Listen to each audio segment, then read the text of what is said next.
저희가 올해가 종교개혁 499주년입니다. 내년이 500주년입니다. 그래서 오늘은 설교라기보다는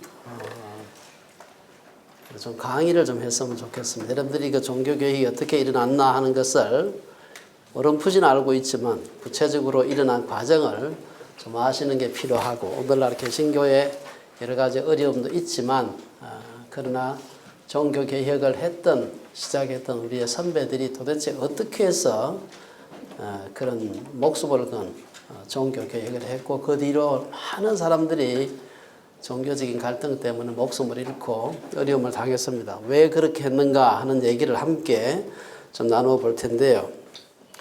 우리가 아까 읽었습니다마는 로마서 1장 17절 말씀, 종교개혁의 모토가 되었던 아주 중요한 구절입니다. 구약 성경을 인용한 말씀입니다마는 이 말씀으로 인해서 루트가 1517년 10월 31일, 오늘이 10월 30일인데 교회에서는 10월 마지막 주일을 종교개혁주일로 기념하고 있습니다. 1517년이니까 2017년이 되면은 500주년이 되는데, 그래서 올해가 499주년입니다. 그러면 종교개혁은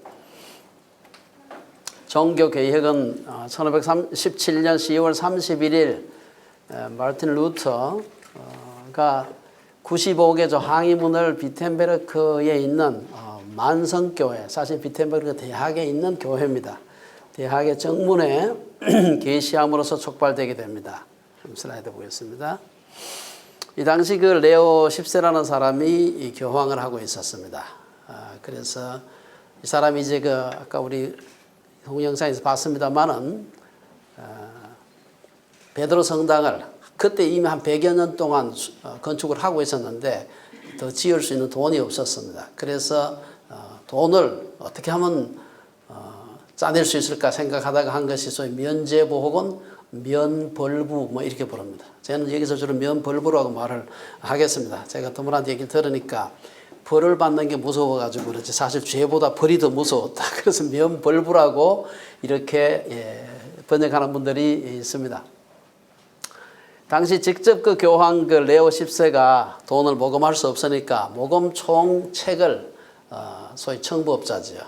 그 사람을 고용을 하게 됩니다. 그 사람이 바로 알베르트라는 사람인데, 이 사람이 이제 이 사람은 장사를 잘하는 사람이겠죠. 이분이 누구를 갖다가 앞세워가지고 사람들한테 면벌부를 파면 제일 잘 팔릴까 생각하다가 조금 여러분들이 동영상에서 본 것처럼 요한 테젤이라고 하는 나이가 좀 많은 분이었습니다. 이분을 고용을 해서 그에게 신학 박사 학위를 주고 당신이 나가서 면벌부를 사면은 여러분들이 그 죄의 벌로부터 해방될 수 있다라고 그렇게 설교하게 했습니다. 이분이 돌아다니면서 설교를 많이 했죠. 다음 슬라이드 보겠습니다. 이 테젤이라는 사람은 대단한 웅변가였습니다. 또 학자이기도 하고요. 그래서 1516년, 17년 2년 동안 바로 루터가 교수로 있었던 비텐베르크라는 도시에 교황청 특사로 면제부 판매하는, 면벌부 판매하는 특사로 파견이 되었습니다. 그래서 테젤은 말하기를 면벌부를 사면 살아있는 사람은 즉시 죄를 용서받고 연옥에 있는 자를 위하여 면벌부를 사면 그 돈이 헌금함 속에 땡그랑 떨어져 소리가 나는 순간 그 영혼이 연옥에 있다가 천국으로 뛰어 올라간다. 이런 이제 얘기를 했습니다. 다음 슬라이드 보겠습니다. 이 면벌부에 분노한 루터는 가톨릭의 그러한 주장은 잘못된 것이다. 그래서 이것을 항의하는 혹은 반박하는 그런 항의문 95개 조항을 성당문에 붙이고 교회의 회개를 촉구했습니다. 그때부터 1517년부터 소위 종교전쟁, 30년 전쟁이 끝나는 1648년 베스트팔렌 조약이 맺어질 때까지 약 한 100 몇십 년간의 기간을 흔히 종교개혁기라고 이렇게 부릅니다.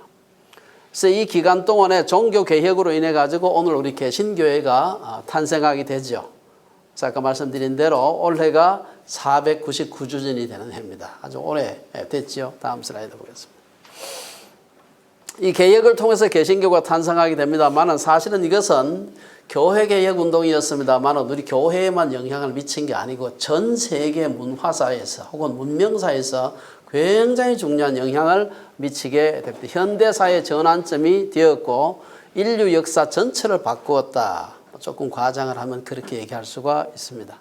그래서 우리가 이 너무 중요한 거기 때문에 종교 개혁을 영어로 Religious Reformation이라고 부르지 않습니다. 어떤 사람은 프로테스탄트 레포메이션이라고 부르기도 하지만 일반적으로 정관사를 붙여서 The Reformation 이렇게 부릅니다. 이거 너무 중요한 사건이기 때문에 이로 인해서 인류의 문명의 물꼬가 바뀌었다 이렇게 볼 수가 있습니다.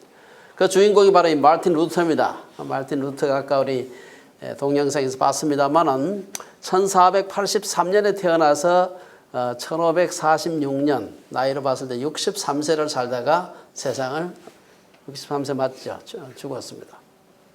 당시 그 신성 로마 제국의 일부였던 독일 그 중부에 지금 그 베를린보다 조금 밑에 독일 지도를 보면 베를린이 약간 동쪽에 있는데 동쪽에 베를린보다 조금 밑에 거기 아이슬레벤이라는 데서 태어났는데 이때 아버지 한스 루트와 마가렛 루트 사이 맏아들로 태어났습니다.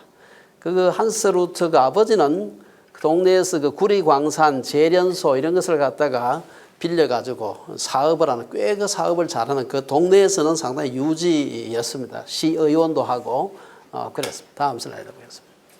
그 동네가 이제 아까 말씀드린 대로 여기가 이제 베를린이고 밑에 아이슬레벤이 어디가? 여기가 아이슬레벤입니다. 예. 그가 루터가 탄생했던 아이슬레벤 동네 사진입니다. 다음 슬라이드. 그 아버지 어머니인데. 예. 다음 슬라이드 보겠습니다. 사실 그 당시나 지금이나 법관, 변호사, 의사는 항상 그 사람들의 그 꿈의 직장이죠. 그래서 아버지는 변호사 되기를 바랬습니다. 그래서 변호사가 되기 위해서 변호사가 되는데 법관이 되는데 필요한 예비 교육을 받게 하기 위해서 14살 때 라틴어 학교 몇 군데를 다니고 그곳에서 이제 당시의 교양 교육이라고 할 수 있는 3학 하는 것을 공부하게 됩니다. 라틴어 문법, 수사학, 논리학. 그리고 이제 그 당시에 굉장히 아주 날마다 그 외우는 암기 과목이니까 루터가 굉장히 그 고통스러운 시간을 보냈다. 그리고 18세에 그 동네에 있는 에르푸르트 대학이라고 하는 그 동네 대학에 입학하게 되고 여기서 역시 이제 법대 가기 위한 예비 교육을 받게 되는데 아주 고통스럽게 그런 훈련을 받게 됩니다. 다음 슬라이드 보겠습니다. 거기서 이제 석사학위를 받고요. 아버지의 소원대로 그 동대학에 에르푸르트 대학 법학부에 입학을 했습니다만은 공부를 조금 하다 보니까 이 자기 적성이 도저히 안 맞는 겁니다. 그래서 좀 더 확실한 것을 추구해야 되겠다 싶어가지고 신학과 철학 쪽에 끌렸는데 철학도 보니까 사람들의 생각이라. 그래가지고 결국은 신학 쪽으로 공부를 하기로 하고 그가 이제 그 수도원으로 가게 됩니다. 다음 슬라이드 보겠습니다. 사실은 이 루터에 가는 그 인생의 진로를 확 바꾼 사건이 아까 우리 잠깐 동영상에 나왔습니다만은 1505년 7월 2일 한여름이지요. 루터가 집에 갔다가 말을 타고 대학으로 이제 기숙사로 다시 돌아가고 있는 중에 갑자기 천둥 벼락이 치면서 가까운 곳에 벼락이 떨어졌습니다. 어떤 사람은 친구가 옆에 가다가 죽었다. 아까 동영상에 그렇게 얘기를 했는데 어떤 사람은 혼자 되게 놀랐다. 뭐 이 얘기가 조금 사람마다 얘기 다릅니다만은 너무나 죽음 바로 옆에 있는 곳에 벼락이 떨어졌으니까 얼마나 놀랐겠습니까? 이래가지고 그냥 두려움에 휩싸여가지고 성 안나요. 당시 그 수호신이었어요. 도와주세요. 제가 수도사가 되었습니다. 하고 외쳤는데 두려움 중에 외친 말이었지만 루터는 이를 하나님께 대한 서원으로 생각을 했습니다. 사실은 루터가 고집스럽고 우직한 사람. 두려워가지고 외친 얘기인데 그게 서원으로 생각을 하고 루터가 그때부터 수도사가 되기로 하게 됩니다. 그래서 돌아가가지고 그 비싼 법학 서적들 다 팔고 그리고는 1505년 7월 달에 인근 에르푸르트에 있는 어거스틴 수도원에 들어갑니다. 어거스틴 수도원은 제일 그 엄격한, 계율이 엄격하게 유명한 그런 수도원 중에 하나입니다. 거기서 그는 금식과 기도, 회개, 순례 뭐 이런 것을 많이 하게 됩니다. 얼마나 열심히 그가 수도를 거기서 했는지 그 성격으로 봤을 땐 그냥 지나갈 수 있는 사람이 아니에요. 누가 수도사로서 천국을 갈 수 있다면 나도 아마 천국 그들 중에 있었을 것이다. 수도해가지고 천국 갈 사람이 있으면 바로 내가 아니고 누가 가겠나 이 말입니다. 얼마나 열심히 했는지. 그렇지만 그런 가운데서도 그리 열심히 수도를 하는 중에서도 나는 구주와 위로자 되시는 그리스도와 만남을 잃어버리고 그분을 나의 가련한 영혼을 감옥에 가두는 사람과 그리고 교수형을 집행하는 사람으로 만들었다. 예수님 믿으면 믿을수록 나의 죄로 인해 가지고 나를 죽이려고 하는, 나를 사형 집행하려고 하는 그런 사형 집행관으로 자꾸만 그렇게 인식이 되고 너무나 두려웠다는 겁니다. 다음 슬라이드. 그래서 그 뒤에 이제 보니까 이 루터가 너무 깊이 생각을 하는 걸 보니까 그의 상관이었던 슈타피츠라는 사람이 보니까 저렇게 앉아서 열심히 수도도 하고 하는데 고민을 너무 많이 해. 저렇게 고민하면 공부를 좀 더 시켜야 되겠다. 공부를 좀 하는데 시간이 남아서 그렇겠지 생각을 했겠죠. 그래서 너 지금처럼 공부해서는 안 되겠다. 훨씬 더 공부를 열심히 해라. 그래가지고 열심히 공부를 하게 됩니다. 열심히 공부한 덕분에 뭐 그런 고통스러운 데서 벗어났는지 모르겠습니다만 굉장히 일찍 사제서품을 받게 됩니다. 24살에 사제서품을 받게 되고 1508년에 비텐베르크 대학에서 정식 교수는 아니지만 신학을 가르치기 시작을 하고요.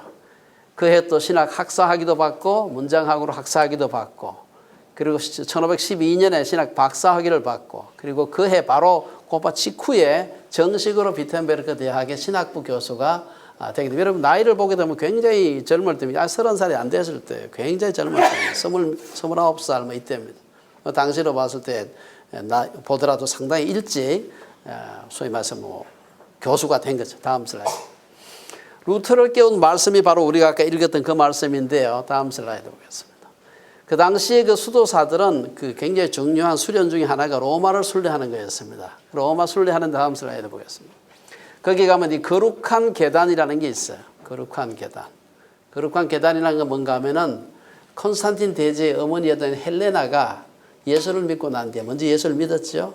예수를 믿고 난 뒤에 나의 죄를 위해서 예수님께서 십자가에서 죽으셨는데 예수님께서 그 십자가를 지시기 위해서 가시던 그 걸음 그 밟았던 그곳을 그대로 떼와 가지고 그 로마까지 예루살렘에서 로마까지 가져온 거예요. 요즘 가져온 게 아니에요. 그 옛날 지금부터 304세기 초니까 얼마나 오래됐습니까? 그때 그걸 떼와 가지고 이제 교회를 이제 만든 겁니다. 로마의 그 바티칸에. 그래서 그 거룩한 계단을 갖다가 28개인데 다음 슬라이드 보겠습니다. 여기에 이제 올라갔다가 내려갔다가 하는 그 수도하는 그 순례 중에 하나입니다. 근데 그냥 28계단 올라가면 여러분도 다 올라갈 수 있죠. 뭐 계단 이렇게 해서 28계단 올라갈 수 있는데 거기다가 우리가 어떻게 예수님께서 그 고통스럽게 가신 것을 그냥 갈 수 있나. 그래서 벽을 깨가지고 유리를 깔아놓고 올라가고 이랬다. 그러니까 올라가게 되면은 이 무릎이 다 까지고 피가 철철 나는 겁니다. 그걸 오르락 내리락 하면서 그런 고행을 하게 됩니다.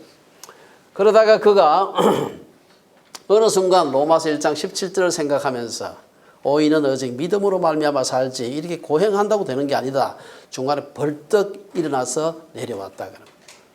우리 생각에는 내려오자마자 바로 종교개혁 시작했을 것 같은데 그로부터 5년 뒤에 1512년 경험이 돼 17년에 종교개혁의 횃불을 들게 됩니다. 잠깐 예. 그래서 1515년 11월 그 비텐베르크 대학에서 로마서 강의를 하던 중에 로마서 1장 17절 말씀을 통해서 그 크게 깨달음을 얻게 됩니다.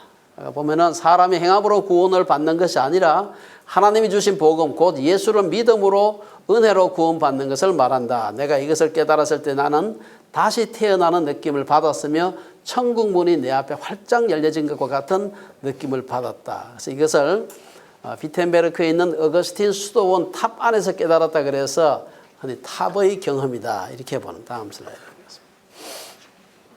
사실 그 경험 이전에는 여러 가지 힘들긴 했지만 교황청에서 시키는 대로 법령과 전통에 의해서 살려고 애를 많이 썼습니다. 그래서 1531년에 쓴 그 종교개혁 지나고 난 뒤에 1517년이니까 14년 뒤에 그가 쓴 갈라디아서 주석에 보면은 루터는 자신이 멸망받게 된 것은 육체 때문이라고 생각해서 그러니까 그걸 깨닫기 전이죠. 예. 육체 때문이라 생각해서 몸을 학대하고 정오했다고 그렇게 기록하고 있습니다만은 로마서 1장 17절의 말씀을 깨달으면서 가던 길을 돌이키게 됩니다. 사실 루터가 그 가던 길을 돌이킴으로 인해 가지고 루터만 살린 게 아니라 독일과 유럽 나아가서 세계를 살리게 되었고 오늘 우리가 말하는 개신교가 기독교가 시작이 되게 된 겁니다. 다음 슬라이드 보겠습니다. 이제 면제부 판매를 이제 그 당시 아주 횡행했습니다. 성상 숭배를 하게 되는데 이에 대해서도 반발하게 됩니다. 이 면제부 파는 겁니다. 일반 사람들이 다 죄를 안 짓는 사람이 없으니까 죄 지은 사람은 어떻게 하면 죄를 갖다가 용서받을 수 있을까? 교황청에서 발행하는 면벌부를 사라. 비싼 거 사면 큰 죄 지은 사람은 용서받고 조그만 죄 지은 사람은 좀 싼 거 사도 되고 돈 있는 사람은 비싼 거 사고 자기를 위해서 사지만 이미 죽어가지고 천국까지 못 가고 그 밑에 있는 연옥이라고 하는 것은 단련하는 옥이란 뜻입니다. 그게 단련. 거기 가서 잘하면 천국으로 가고 못하면 다시 지옥으로 가는 거죠. 그래서 그 연옥에 있는 우리의 부모님, 할머니, 할아버지 그 위에까지도 내가 비싼 걸 그를 위해서 사주면은 올라간다. 이렇게 한 겁니다. 이 면벌부 파면 1506년 그러니까 그 루터가 들고 일어난 지 11년 전에 그걸 팔기 시작을 하게 됩니다. 교황청에서는 이미 100여 년 동안 끌어오던 베드로 성당 완공을 위해서 막대한 공사비가 필요했는데 뭐 돈이 없으니까 조직적으로 이제 1506년부터 면벌부를 팔기 시작합니다. 판매원을 모집하고 그중에 제일 유명한 사람이 아까 알베르토 테첼 이런 사람들입니다.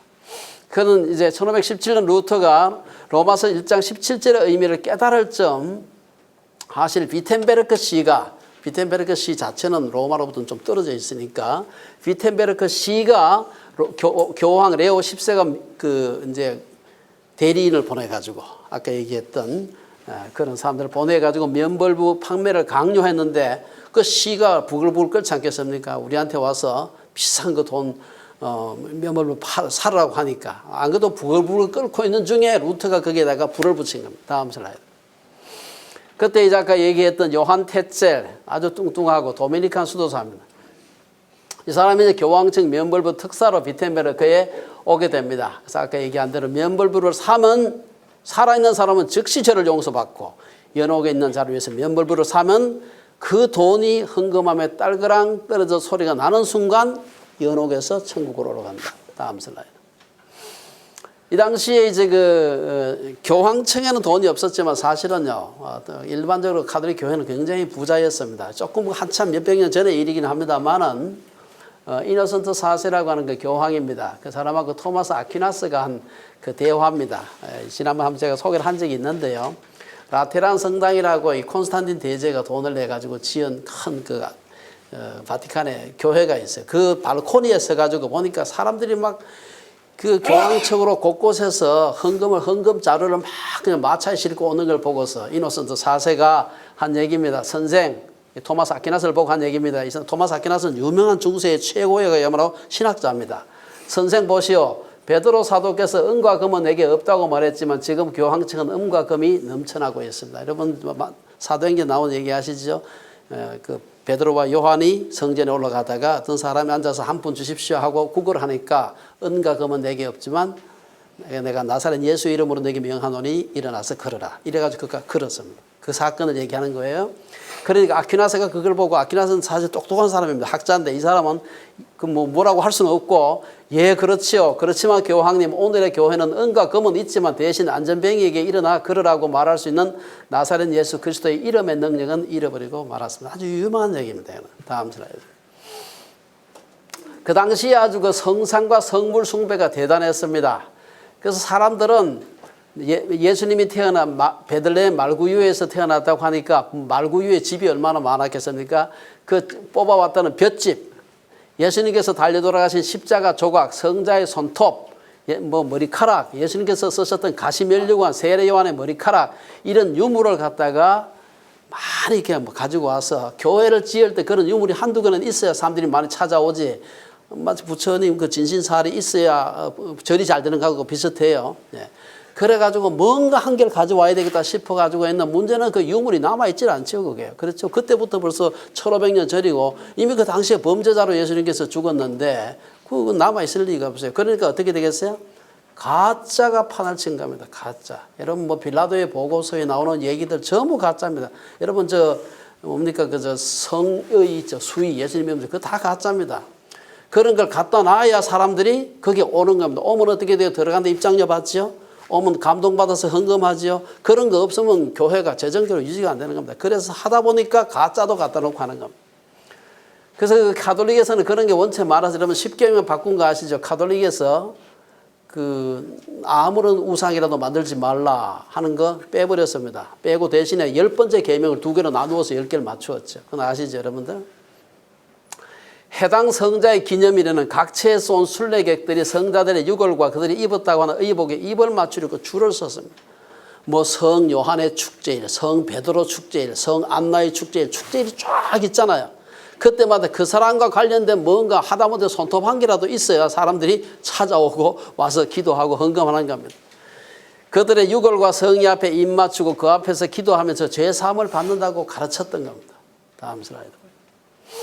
이걸 보고서 도저히 이것은 성경의 가르침이 아니다 해서 개혁에 횃불을 들게 됩니다. 다음 슬라이드 보겠습니다. 이것이 바로 독일 비텐베르크 성에 있는 만성교회 문입니다. 루터가 1517년 10월 31일 이곳에 95개조 항의문을 게시하게 됩니다. 다음 슬라이드 보겠습니다. 루터는 사실은 그런 대단한 혁명을 할 생각을 하지 않고 이 도대체 잘못됐는데 우리 이 주제를 놓고서 토론 좀 해보자. 누가 맞나. 이런 취지로 그냥 붙인 겁니다. 다음 슬라이드 보겠습니다.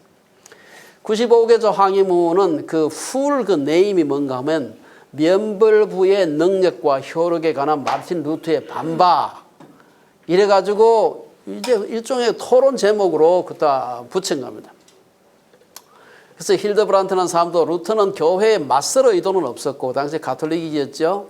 글의 톤도 교리적이기보다는 연구적이었다. 그래서 그걸 갖다가 라틴어로 붙였어요. 라틴어로 붙였다는 말은 무슨 말입니까? 라틴어 읽을 수 있는 사람만 읽고 오는 겁니다. 보통 사람들은 라틴어 몰랐어요. 그런데 학자들이나 혹은 사제들이나 이런 사람들만 알았기 때문에 그거 보고 이해할 수 있는 사람은 와서 토론 좀 하자. 제86조에 보면 왜 가장 부유한 크레수스보다 더 부유한 교황이 자기 자신의 돈보다도 가난한 신자들의 돈으로 성 베드로 성당을 짓는가? 성당에는 돈이 없었을지 모르지만 교황은 어마어마한 부자인데 지 돈 내가지고 짓지 왜 그 가난한 사람들 이렇게 한테 가짜로 면제부 팔아가지고 또 헌금하게 하느냐. 다음 슬라이드. 그 비텐베르크 대학에는 금요일마다 신학자들이 모여서 신학적 문제를 토의했는데요. 1517년 10월 31일 정오경에 다른 한 젊은 수도사와 더불어서 이 비텐베르크 시의 캐슬교 정문에 토론 제안서로 게시한 것입니다. 그래서 캐슬 교회는 성교회죠. 대학 부속 예배당으로 사용했기 때문에 정문은 아까 보았던 문은 교수나 학생들의 게시판으로도 중요한 거 알릴 때 요새 같은 대자보 붙이는 데입니다. 다음 슬라이드 보겠습니다. 이 두 수도사는 인쇄소에서 가지고 온 라틴어 문서를 꺼내어서 나무로 만든 문짝 위에 못질해서 게시하게 됩니다. 거기 보면은 그 서문입니다. 이게 95개조 서문. 진리를 밝히고 싶은 열망에서 문학사요 신학사이며 신부인 루터의 사회로 비텐베르크에서 다음 논제들을 토의하겠습니다. 이 토론에 참석할 수 없는 분은 서신으로라도 의견을 전해주기 바랍니다. 예수 그리스도의 이름으로 아멘.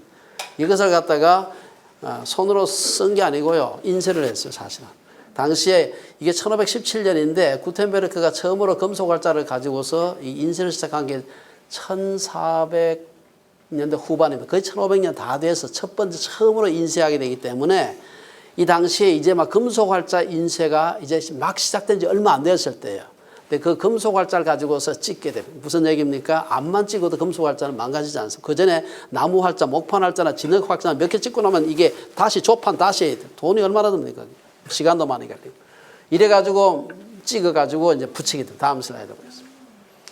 똑같은 그 항의문을 마인츠 마그데부르크 대주교한테도 보내게 됩니다. 그 당시에 그 알브레히트라는 사람인데 이 사람은 이제 거기에 대해서 반박은 하지 않고 그걸 그대로 교황청에 이제 그대로 보내버립니다. 다음 슬라이드 보겠습니다. 교황청의 면벌부 특사 테제르 주장을 비판합니다. 아까 우리가 얘기했던 그 얘기입니다. 그래서 루터는 하나님만이 죄를 용서할 수 있는 분이므로 면벌부를 사는 사람을 모든 형벌로부터 면제하고 구원을 준다는 주장은 잘못된 것이다. 아주 정면으로 반박을 합니다. 다음 슬라이드. 이 항의문이 확산이 되는데 처음에는 딱 보니까 사람들이 보니까 라틴어로 써져 있으니까 보통 사람이 못 읽거든요. 그래서 독일어로 일단 번역을 하는 게 필요해요. 그래서 그것을 독일어로 번역해가지고 이게 루터가 한 게 아닙니다. 딴 사람이 한 거예요. 그래서 독일에 뿌렸는데 불과 2주 사이에 요즘 같으면 뭐 인터넷 때문에 금방 퍼지지만 그 당시에는 퍼지지가 않습니다. 어떤 책을 하나 써도 아주 오랜 시간이 걸려야 되는데 2주 사이에 독일 전역에 퍼졌고 2달 이내에 유럽 전역에 퍼지게 됩니다. 그리고 그것만 퍼진 게 아니라 이게 마르틴 루터가 썼다고 하니까 루터의 다른 책들까지도 쫙 번지게 됩니다. 그 어떻게 됩니까? 전 유럽에서 루터한테 배우러 가자. 전 유럽에서 루터한테 막 몰려들기 시작합니다. 그러니까 이게 교황청에서 가만 보니까 가만 놔둬도 큰일 나겠다는 생각이 들거든. 다음 슬라이드. 그래서 교황청에서 이걸 어떻게 하나 생각하고 처음에는 사실은 무시했어요. 그 젊은 나이 이제 한 1517년이니까 한 30대 초반에 젊은 수사가 객기 부리고 있겠지 이렇게 하면 생각을 했는데 전 유럽에서 그 루터한테 배우러 가겠다고 막 위텐베르크 조그만 별로 크지도 않은 도시에 막 몰려드니까 깜짝 놀란 것입니다. 게다가 더 문제가 되는 것은 이것이 쫙 퍼지게 되니까 면벌부를 팔아서 돈을 벌어야 성당도 짓고 다른 여러 가지 일을 할 수가 있는데 면벌부가 안 팔리는 겁니다. 그것도 강제로 팔게 할 수는 없고 1518년 7월 달에 교황은 루터를 로마로 소환하게 됩니다. 소환장을 소환하겠다. 추기경을 통해서 루터의 주장을 철회하도록 강요를 했습니다. 동시에 또 당근도 보내죠. 1518년 12월에 교황은 그의 시종 밀티스를 시켜가지고 루터에게 황금의 장미와 교황의 교서를 보냅니다. 이거 받으려고 모든 수도사들이 목을 메고 있는 이 영광스러운 이걸 보냈을 때 루터가 내버립니다. 다음 슬라이드. 루터가 이제 본격적으로 성경에 대한 분명한 본인의 입장을 신학적으로 정립해 가기 시작합니다. 다음 슬라이드 보겠습니다. 1510년에서 1520년까지 루터가 그 위텐베르크 대학에서 시편, 히브리서, 로마서, 갈라디아서를 강의하면서 가톨릭 교회의 부패와 성경 해석이 잘못되었다. 특별히 그 중에서 중요한 것은 칭의 교리입니다. 우리가 어떻게 해서 의롭게 되는가 이 교리에 있어서 가톨릭이 잘못됐다. 우리가 칭의 교리라고 부르는 이 한 가지 확실한 반석은 모든 기독교 교리의 중심적인 조항이며 모든 경건의 해석을 이해하는 조항인데 이것이 바로 가톨릭에서 잘못됐다는 겁니다. 다음 슬라이드. 좀 깁니다만은 여러분 한번 보는 게 중요합니다. 이 나중에 이제 루터 교회의 중요한 신앙 고백이 됩니다. 이게 스마칼드 아리클스라고 해서 가장 첫 번째 중요한 조항은 바로 이것이다. 우리의 하나님이자 주님이신 예수 그리스도께서 우리의 죄를 위해 죽으시고 우리의 의를 위해 다시 살아나셨다는 것이다. 그분만이 세상 죄를 지고 가시는 하나님의 어린 양이시고 하나님은 그분에게 우리의 모든 허물을 지우셨다. 모든 사람이 죄를 범하였지만 값없이 의롭게 되었는데 자신의 노력이나 공적이 아니라 예수 그리스도의 보혈의 공로로 그분 안에 있는 구원을 통해 그분의 의로 의롭게 된 것이다. 이것은 필수적으로 믿어야 한다. 이것은 행위나 율법이나 공적 등 다른 방법으로는 얻을 수 없다. 그러므로 믿음만이 우리를 의롭게 만드는 것은 분명하고 확실하다. 천지와 모든 것이 없어질지라도 이 조항의 어떤 것도 양보할 수 없다. 다음 슬라이드. 그러니까 교황청하고 계속 충돌을 하게 되겠죠. 다음 슬라이드 보겠습니다. 아까 말씀드린 마인츠 마그데부르크의 대주교였던 알브레히트는 루터한테 대답은 안 하고 그걸 그대로 교황청으로 보내게 됩니다. 그 도미니칸 신학자 마솔리니는 루터를 이단으로 정죄하는 그런 문건을 만들게 됩니다. 그러니까 1520년 6월 15일 교황의 칙서를 발견했다. 어떤 칙서입니까? 루터를 파문한다는 것입니다. 60일 이내에 그 95개 항의문을 포함해서 그의 저작물들을 통해 밝힌 41개 주장을 처리하지 않는다면 출교할 것이다. 이것을 갖다가 루터가 불살라버립니다. 루터는 정면으로 반박했고 1521년 1월 3일 루터는 레오 10세가 발표한 칙령에 의해서 출교되게 됩니다. 출교된다는 것은 루터를 죽여도 살인죄가 성립하지 않는다. 아무나 죽여도 된다. 법의 보호를 못 받는 거죠. 그리고 루터를 소환하게 됩니다. 교황이 루터를 로마로 소환하려고 했는데 당시 선거 후였던 프레드릭 3세가 교황을 설득해서 루터를 로마가 아니라 제국의회가 열렸던 아우구스부르크에서 조사하도록 설득을 해요. 만약에 로마에 갔으면 종교개혁이 끝나는 겁니다. 왜냐하면 가면 잡히게 되고 잡히면 바로 죽기 때문에.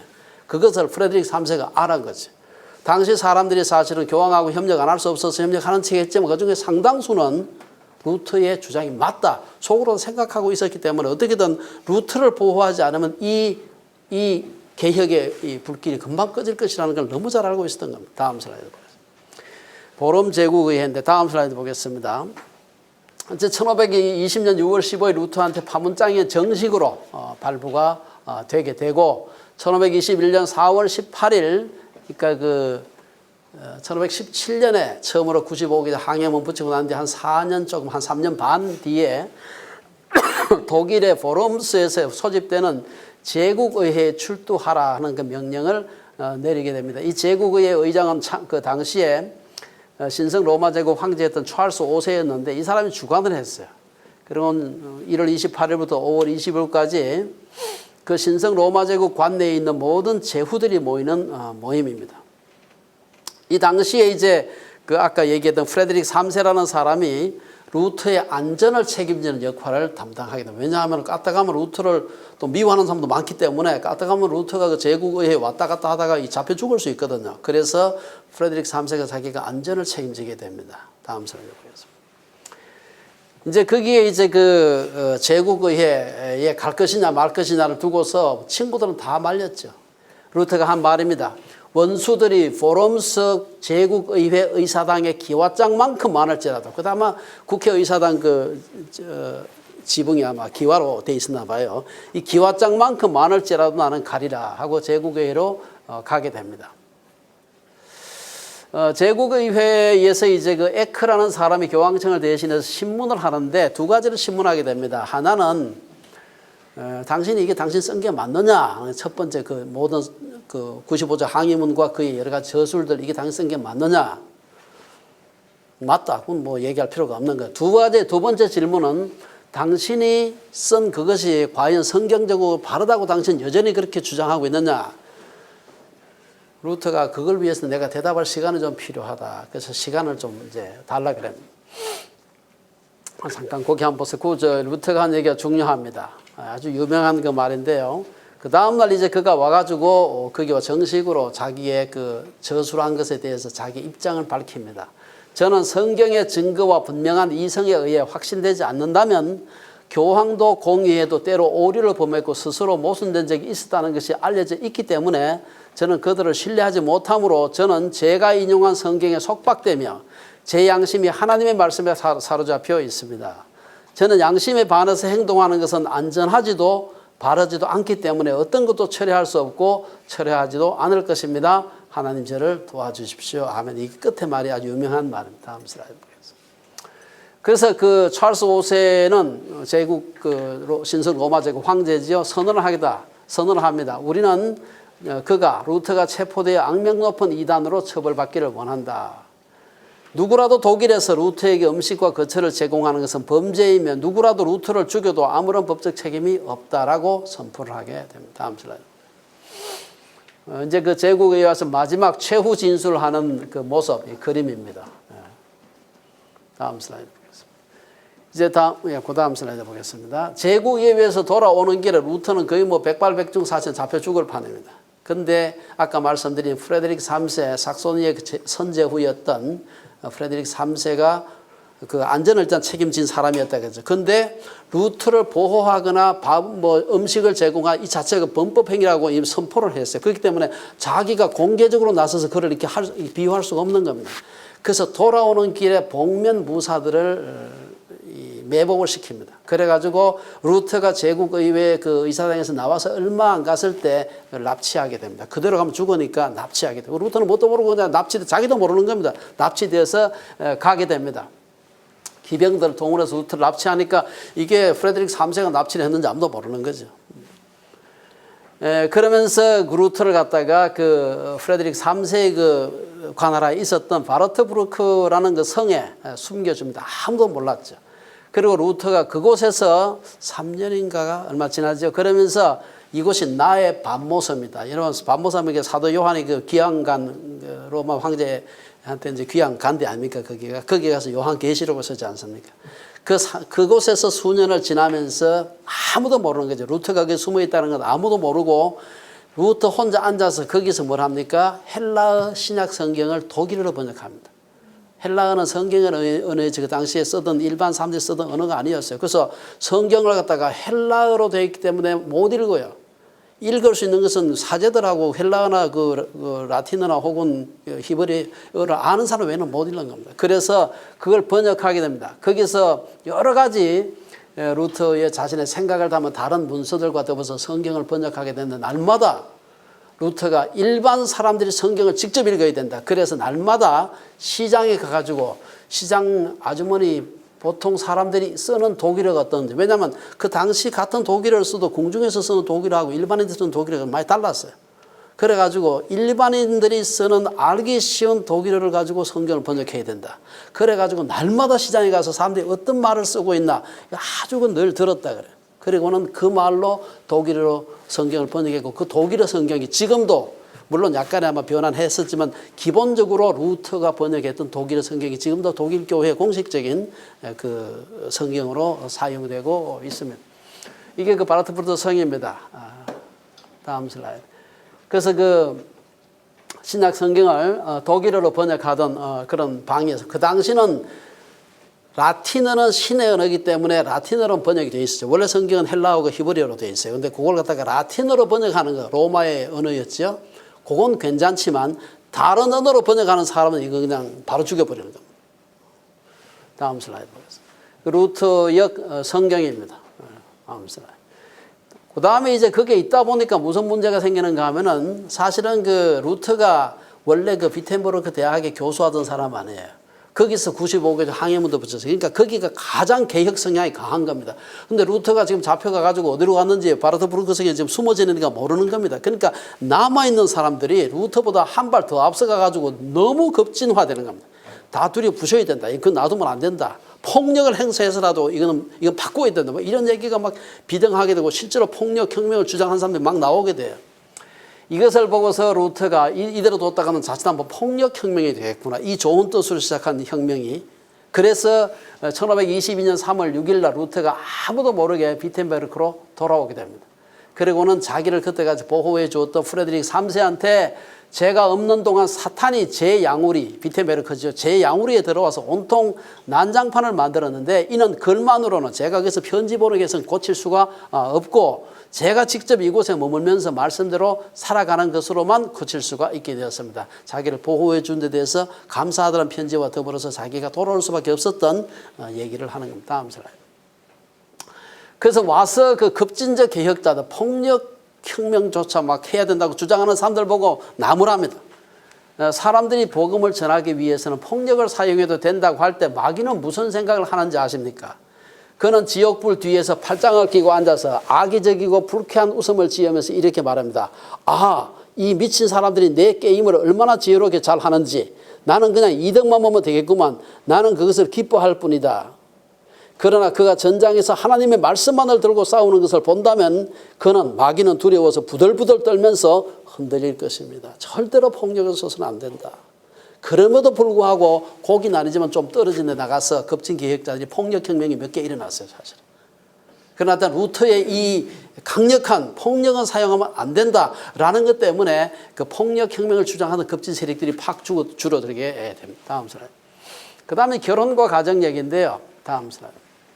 사실은 그 루터는 원래는 결혼을 하지 않으려고 했습니다. 나이가 이제 40 돼서 결혼을 하긴 하는데 안 하게 된 가장 큰 이유는 자기는 언제 잡혀 죽을지 모르는데 괜히 결혼했다가 누가 과부만 만들지 않겠습니까? 그래서 나는 언제 죽을지 모르기 때문에 절대 결혼하면 안 된다고 했는데 결혼을 나중에 하게 됩니다. 그 아내가 이 아내도 사실은 그 님쉔이라고 하는 그 수녀원이죠. 수녀원에 있다가 몇 사람을 한꺼번에 수녀원에서 탈출을 시켜줬는데 그때 탈출시켜줄 때 루터가 도왔어요.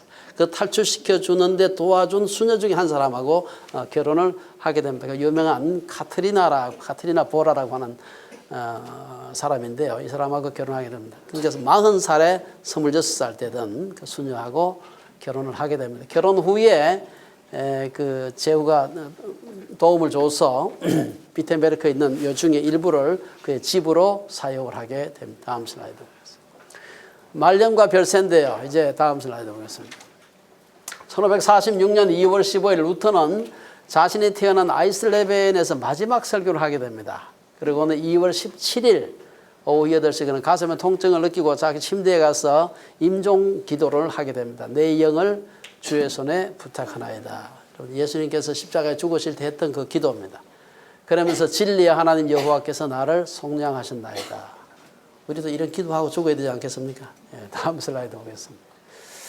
그 다음 그날 그 2월 18일 새벽 1시 그는 가슴에 더 심한 통증으로 잠을 깨게 됩니다. 그 동료 요나스와 퀼리우스가 목사님 주 예수님을 의지하면서 죽고 당신이 그의 이름으로 가르쳤던 교리를 고백할 준비가 되었나요? 루터는 또렷하게 그렇다네 하고 대답을 했습니다. 그리고는 한 차례 스트로크가 더 오고 말문을 닫고 1546년 2월 18일 새벽에 62세 63세가 조금 안 됐네. 63세 좀 되기 좀 직전에 루터는 그가 태어났던 아이슬레벤에서 평안히 별세하게 됩니다. 다음 슬라이드 보겠습니다.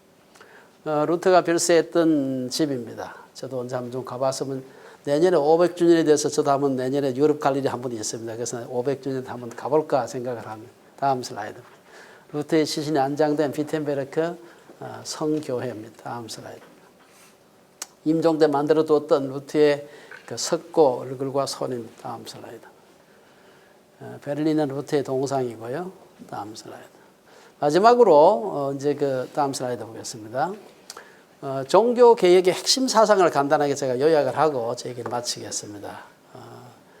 칼바르트라고 하는 유명한 그 신약학자가 개신교와 가톨릭이 가장 중요한 차이는 오직이란 말하고 but 하는 말로 but 그러나 하는 말하고 요걸 두 개로 요약할 수 있다. 그렇게 얘기를 했습니다. 뭔가 하면은 개신교에서는 루터의 사상, 종교 개혁에서는 오직 믿음으로만 구원받는다고 성경에 뭐 여기저기 많이 있습니다. 그러나 가톨릭에서는 그러나 믿음만 가지고 안 되고 믿음도 중요하지만 다른 게 있어야 된다. 두 번째 오직 성경이다. 오직 성경. 종교 개혁자 사상입니다. 솔라 스크립투라. 근데 이제 가톨릭에서는 그러나 그것만 가지고 안 되고 교회 전통도 있고 교황 칙소도 있고 뭐 여러 가지 뭐가 있다. 이래 가지고 우선 성경도 뭐 외경도 뭐 있고 여러 가지 종류가 많습니다. 세 번째 오직 그리스도, 오직 그리스도, 솔라 크리스투스. 그게 종교 개혁 사상이다. 아니다. 거기다가 그리스도를 통해서 우리가 구원을 받긴 받지만 그래도 뭐가 또 필요하다. 이걸 이제 아주 잘 요약을 했다고 생각을 합니다. 파렐이라는 사람은 종교 개혁자들이 로마 가톨릭을 비난한 것은 저들이 잘못 살아가는 데 대한 것이 아니라 잘못 믿고 있는 데 대해서였다. 아주 유명한 얘기를 했습니다. 다음 슬라이드 보겠습니다. 근데 이제 그로부터 지금 한 500년 가까이 지나고 난 뒤에 우리 개신교는 그러면 오늘날 잘하고 있는가 하는 것을 심각하게 생각을 해봐야 됩니다. 개신교가 95개조 항해문에 의해서 탄생하게 되는데 항이지요. 프로테스탄트란 말이 항의하는 사람이란 뜻 아닙니까? 그게 끝없는 항의와 분열을 통해서 개신교회가 계속해서 분열하고 또 개신교회가 막 부흥하면서 새로운 계급제도, 가톨릭과 용어는 다르지만 거의 비슷한 그런 소위 성직자 계급과 평신도 나누게 되고 또 뭐 위에서부터 쫙 나누게 되죠. 두 번째 문제가 뭔가 하면 종교 개혁이 학자들에 의해서 시작되었습니다. 루터도 학자고 칼빈도 학자고 다 학자들입니다. 이러다 보니까 설교 중심의 이 예배가 만들어지게 돼요. 여러분 개신교 전통에서 500년 종교 개혁 전통에서 설교가 압도적인 그런 그 비중을 차지합니다. 그래서 암만 인품이 좋아도 설교 잘 못하는 목사는 절대로 교회가 부흥이 안 됩니다. 근데 교회는 그렇지만 가톨릭은 그렇잖아요. 왜냐하면 설교가 짧아. 강론이 짧아요. 그러니까 뭐 좀 못해도 못하는지 잘해도 잘하는지 잘 모릅니다. 사실은. 근데 개신교가 지나치게 설교에 너무 많은 비중을 두고 있다. 그러니까 설교라는 게 말 아니에요. 사실. 이게 큰 문제 중에 하나입니다. 세 번째, 성경에 대한 강조가 문자주의로 흘려가지고 공격적이고 경직된 신앙관을 형성할 위험성이 있습니다. 말씀 중심, 굉장히 좋은 말입니다. 그러나 말씀 중심하고 사람에 대한 동정이 없어질 위험성이 많습니다. 하나님 말씀 중심이지만 하나님 말씀을 사람들에게 실천하고 또 그들이 우리의 삶을 보여줘야 되는 부분이 있는데 우리가 이런 부분에서 우리가 정말 가톨릭의 잘못으로부터 우리가 종교 개혁을 통해서 돌이켰지만 그러나 또 한 500년 지나면서 우리도 또 500년 동안 또 쌓인 여러 가지 찌끄레기들이 많이 생긴 것입니다. 그래서 우리가 다시 종교개혁해야 되는 게 아닌가라고 지금 생각하는 그런 분들이 많이 있습니다. 오늘 우리가 루터의 지난 잠깐 살펴봤습니다. 루터의 종교개혁은요. 제가 오면서 지난 한 주 동안 종교개혁에 대해서 많이 묵상을 하면서 보니까 종교개혁은 루터에게 주신 하나님의 소명이었습니다. 그 사람의 그 성품에다가 그 성격이 아니면 도저히 할 수가 없는 의기만 가지고 되는 게 아니에요. 저는 그걸 보면서 루터도 완전한 사람은 아니었고 우리와 같이 다 부족한 게 있는 사람이지만 그러나 참 귀한 우리 믿음의 선배를 통해서 우리가 오늘날 얼마나 많은 참 영적인 자유함을 누리는지 모릅니다. 그러나 또 한편으로 그 반대쪽에 있는 그늘이 있을 수 있기 때문에 우리가 그 그늘의 부분을 우리가 어떻게든 극복하고 우리가 그것을 정말 좋은 쪽으로 하나님의 말씀이 인도하는 더 좋은 쪽으로 우리가 발전시켜야 될 책임이 우리에게 있는 것입니다. 마지막으로 다음 슬라이드 보겠습니다. 우리 주빌리 채플은 종교개혁은 중세말에 일어난 교회사의 한 사건이 아닙니다. 교회개혁은 과거에도 그랬고 지금도 계속 요구되고 있는 것입니다. 하나님이 주인이 되어야 할 자리에 사람이 주인 노릇하는 것을 용납해서는 안 되는 것입니다. 우리가 이제 성경으로 돌아가 하나님 말씀을 말씀으로 받을 줄 아는 의식으로 개혁하는 것이 필요하고 우리 주빌리 채플은 바로 이를 위해서 세워진 교회입니다. 그래서 기도하겠습니다.